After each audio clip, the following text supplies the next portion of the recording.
ஆன்மீக அன்பர்களே, ஜெயா தொலைக்காட்சியின் இனிய நேயர்களே, மீண்டும் உங்கள் அனைவரையும் புலர்காலை பொழுதில் புதிய விடிகளில் ஆனந்த ஆரம்ப நிகழ்வில் சந்திப்பதில் மற்றற்ற மகிழ்ச்சி அடைகின்றோம்.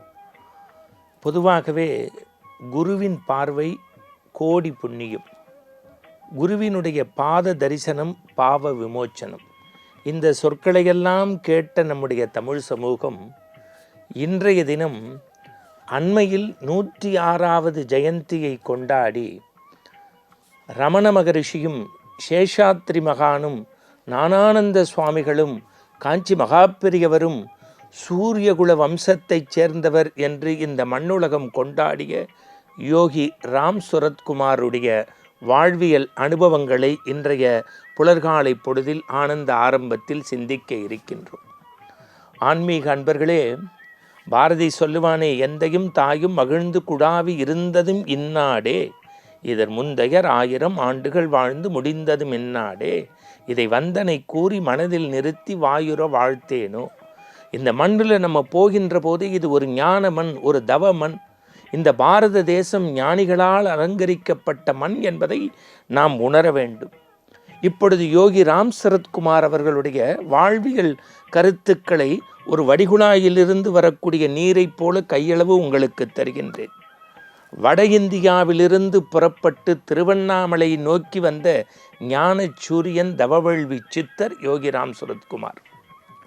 அண்மையிலே அவருடைய 106வது ஜெயந்தியை ஈரோட்டிலே பத்மநாபன் என்கின்ற ஒரு அன்பு சகோதரர் ஒரு அற்புதமான அவருக்கு திருக்கோயிலை கட்டி அவர் வாழ்வியலை பற்றி, அவர் பொருளாதாரத்தை பற்றி சிந்திக்கவில்லை. ஆனால் இந்த மண்ணில் மகானால இல்லாதவருக்கு ஈந்து கொடுத்து மகிழ்ந்து அன்பின் உருவமாக ஞானத்தின் வடிவமாக வாழ்ந்த யோகி ராம் சரத்குமாருக்கு ஈரோட்டு மாநகரத்தில் கட்டப்பட்டுள்ள அந்த அற்புதமான பிருந்தாவன திருக்கோவிலுக்கு, அந்த தவவேள்வி சித்தர் வாழக்கூடிய இடத்திற்கு அண்மையிலே நாம் விஜயம் செய்து வந்தோம். நம் கண்களெல்லாம் ஆனந்தமாக பணித்தது. தன்னை எப்பொழுதும் பிச்சைக்காரன் பிச்சைக்காரன் என்றே அழைத்தவர் யோகி ராம் சரத்குமார். ஆனால் ஆன்மீக உலகில் பிறருக்கு நிறைய அதிசயங்களை வாரி வழங்கிய மகாகுரு, ராஜகுரு. ஆனால் தான் எப்படி சொல்லிக்கொண்டார்? தன்னை ஒரு பிச்சைக்காரன் என்றே சொல்லிக்கொண்டார். ஆரம்ப காலத்தில் அவர் அரவிந்தராலும் ரமணராலும் ஈர்க்கப்பட்டு பிறகு காஞ்சன்காடு ராமதாஸ் சுவாமிகளால் கவர்ந்து இழுக்கப்பட்டு அப்படியே ஞான வேள்வியில் சென்றார். அவருடைய உருவத்தை பார்க்கின்றேன். 2 அடிக்கு ஒரு கோல், கையிலே ஒரு விசிறி, அற்புதமான கையிலே ஒரு ஓடு, அதாவது சிரட்டம்பாங்கல அது, சில கழுத்தில் மாலைகள், இவையெல்லாவற்றிற்கு மேல் தலையில் ஒரு தலைப்பாகை, பெரும்பாலும் பச்சை கலர்.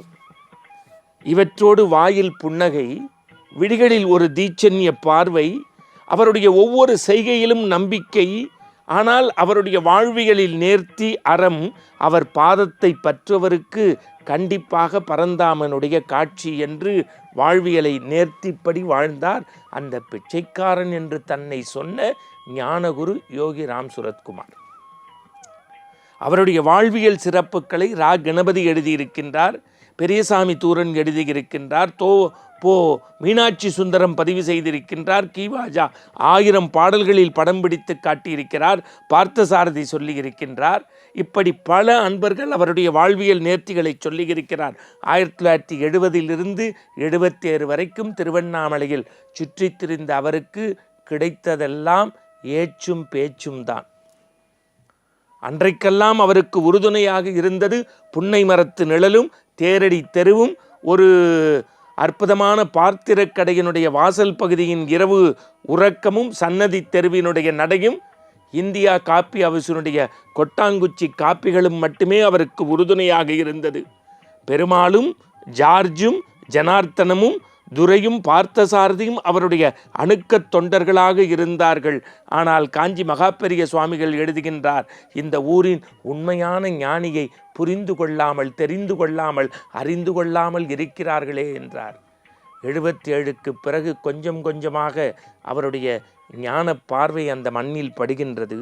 அன்னை இந்திராவில் தொடங்கி பல்வேறு நிதித்துறையைச் சேர்ந்தவர்கள், வழக்கறிஞர்கள், மருத்துவர்கள், விஞ்ஞானிகள், அறிவியர்கள் என்று எல்லோரும் வந்து சென்ற ஒரு நடவாடும் தவவேள்வி சித்தர் இடமாக அந்த யோகி ராம் சரத்குமார் என்று சொல்லக்கூடிய விசிறி சுவாமிகளுடைய ஆசிரமம் விளங்கியது.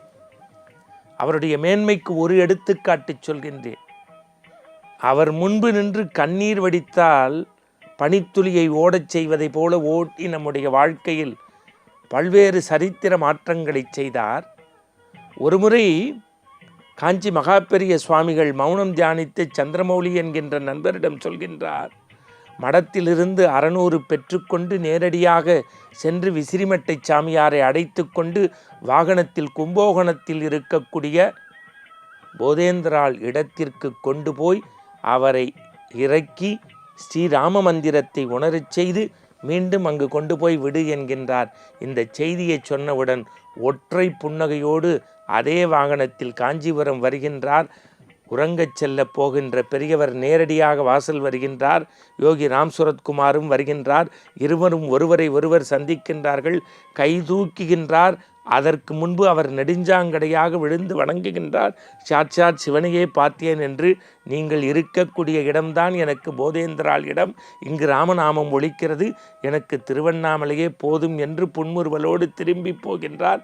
இப்படி மகான்களை கொண்டாடிய இந்த தேசத்தில் ரமணரால் ஈர்க்கப்பட்டு அரவிந்தருடைய தீட்சண்ய பார்வை பெற்று ராமதாஸ் சுவாமிகளால் ஈர்க்கப்பட்ட யோகி ராம் சரத்குமாருடைய ஆலயத்திற்கு ஒரு முறையேனும் நீங்கள் திருவண்ணாமலை செல்லுங்கள்.